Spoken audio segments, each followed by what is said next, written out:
tahun 2024 pelaksanaan pemilihan presiden atau Pilpres.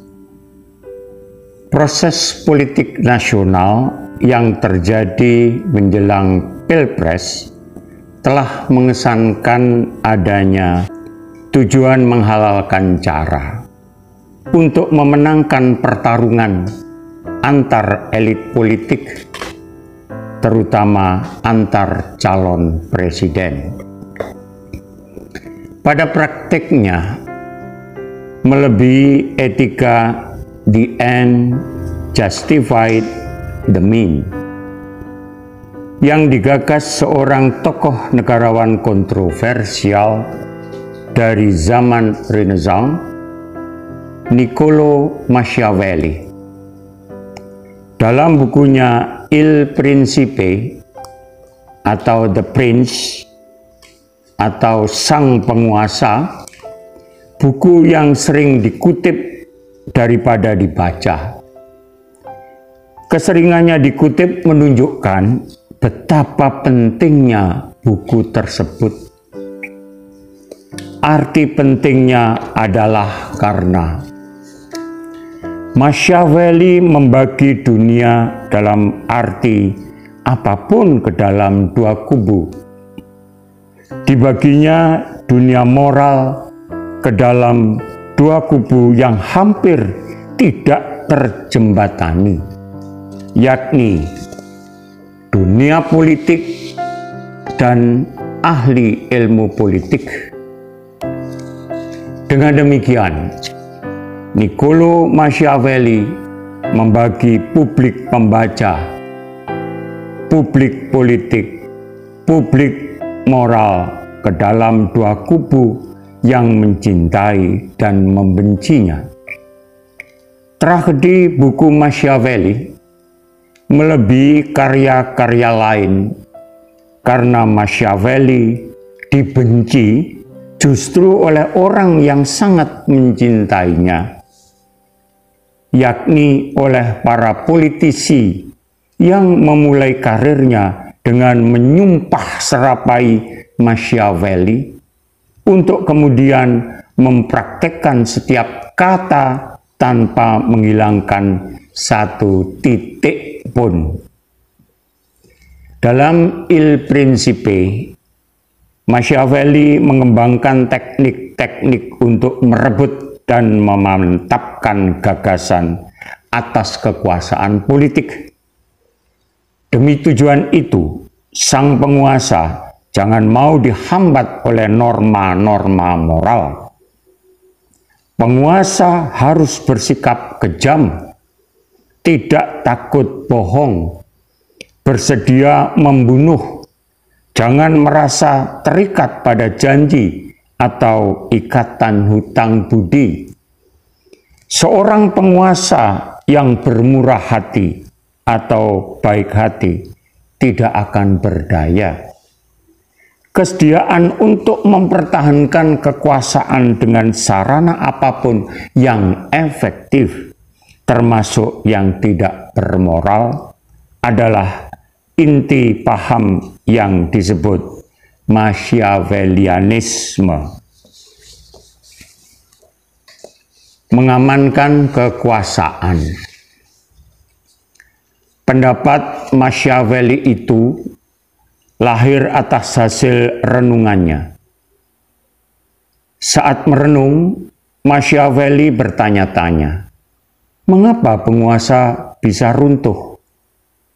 Semakin mencari jawabnya, kian penasaranlah Machiavelli. Begitulah Machiavelli menemukan jawabannya bahwa negara akan aman dan bertahan lama bila penguasa kuat. Untuk itu, penguasa tidak cukup hanya berwatak pemberani, gagah perkasa, apalagi hanya mengandalkan nasib mujur. Penguasa harus penuh perhitungan dan lihai menggunakan segala cara dan kesempatan. Menurut Machiavelli, Tujuan utama berpolitik bagi penguasa adalah mengamankan kekuasaan yang ada pada tangannya. Baginya, politik dan moralitas merupakan dua bidang yang terpisah dan tidak ada hubungan antara satu dengan yang lain. Dalam urusan politik, tidak ada tempat membicarakan masalah moral. Hanya satu hal yang penting ialah bagaimana meraih kesuksesan dengan memegang kekuasaan. Norma etika politik alternatif bagi Machiavelli. Tujuan berpolitik adalah memperkuat dan memperluas kekuasaan. Banyak penguasa yang salah kaprah dalam memahami karya Machiavelli. Memuja teori Machiavelli telah lahir dari masa ke masa. Diktator Italia Mussolini atau mantan penguasa Jerman Adolf Hitler, juga Lenin, Stalin dari Rusia, termasuk dalam deretan pemuja teori itu, termasuk juga Ferdinand Marcos dari Filipina, Ketua Mao dari Cina, Pol Pot dari Kamboja, Pinochet dari Chili, atau para mantan penguasa rezim apartheid Afrika Selatan menerapkan teori itu dengan bersemangat, tekun, dan konsisten. Buku Il Principe yang banyak dipegang oleh para diktator untuk mempertahankan kekuasaannya dengan menghalalkan segala cara. Apakah itu dengan teror, maklumat, pengerahan massa, menciptakan keadaan darurat, pemerintahan tangan besi, dan lain-lain? Yang penting, kekuasaan tetap berada di tangan, apapun akibatnya bagi bangsa dan negara. Membuat takut masyarakat. Menurut Frans Magnisuseno, kebrutalan Machiavelli menomorsatukan raison d'etat. Negara harus mengambil segala tindakan yang perlu untuk mempertahankan diri tanpa perhatian terhadap hukum dan moralitas, sekaligus mengejutkan dan mempesona para filsuf dan politolog. Namun, pesona itu jangan sampai membuat kita buta terhadap beberapa defisit serius, kalau tidak fatal, dalam konsepsi Machiavelli. 3 defisit yang paling gawat adalah: pertama, dengan fokus seluruh perhatian pada kemampuan penguasa untuk membuat takut masyarakat, biar mereka benci asal takut. Maka syarat paling dasar stabilitas kekuasaannya, seperti dianalisis oleh filsuf Hannah Arendt dan Max Weber, telah luput sama sekali dari perhatiannya. Kekuasaan yang sebenarnya tidak berdasarkan rasa takut, melainkan berdasarkan pengakuan masyarakat terhadap penguasa dengan mengikuti resep Machiavelli justru tidak menghasilkan kemantapan. Kedua, kalaupun kekerasan, penipuan, kekejaman, dan pembunuhan hanya dipakai untuk merebut kekuasaan pada permulaannya, namun dengan demikian penguasa memberi isyarat yang fatal bahwa untuk mempertahankan kekuasaannya akan memakai segala cara. Segala konflik politik otomatis harus memakai cara-cara itu juga. dengan membuang moralitas sebagai kriteria kewajaran secara konflik. Machiavelli justru mengabadikan cara berpikir gaya Condottieri atau kepala pasukan liar yang mau diatasi itu. Kepentingan nasional memang harus dinomorsatukan.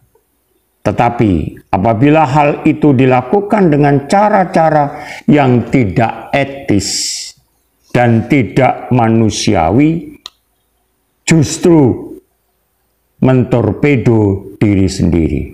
Kepentingan dasar nasional adalah perwujudan kehidupan bersama yang adil dan manusiawi.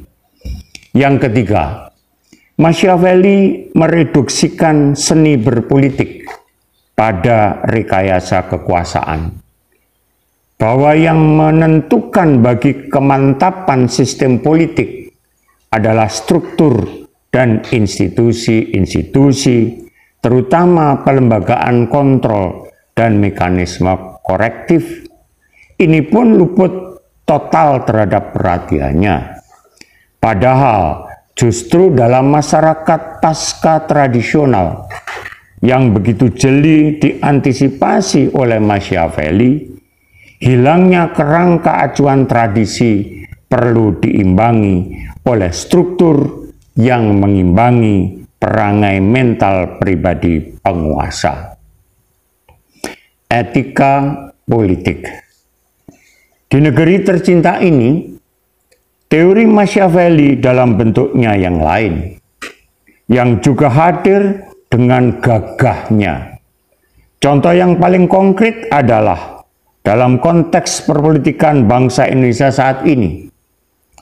Pertanyaan secara filosofis yang perlu diajukan adalah, apakah benar partai politik di Indonesia sekarang ini benar-benar berjuang untuk kepentingan bangsa Indonesia dan nasib rakyat Indonesia? Hal inilah sejatinya yang perlu dijawab oleh elit partai politik dan para calon pemimpin ke depan demi kemajuan bangsa Indonesia. Seorang peneliti UGM, Syahrul Kirom, mengatakan bahwa fakta di lapangan menunjukkan bangsa Indonesia sekarang ini mengalami kebangkrutan politik. Politik di Indonesia bukan lagi ditujukan untuk semangat memperjuangkan nasib seluruh rakyat Indonesia atau untuk memperjuangkan keadilan dan kesejahteraan bagi bangsa Indonesia, melainkan politik Indonesia lebih menekankan pada individu dan bagaimana cara mengeruk anggaran negara melalui akses kekuasaan dan elit politik di DPR, dan lebih memperjuangkan partai politiknya masing-masing dalam mengegulkan hasrat kekuasaannya.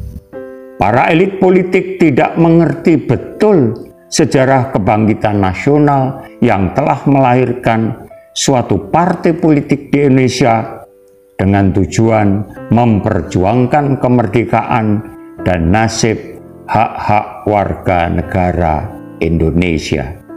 Selanjutnya, elit politik dan kepala daerah banyak yang terlibat korupsi dan praktek pencucian uang. Hal ini menunjukkan pada bangsa Indonesia bahwa perpolitikan di Indonesia mengalami kebangkrutan dalam menalar secara politik.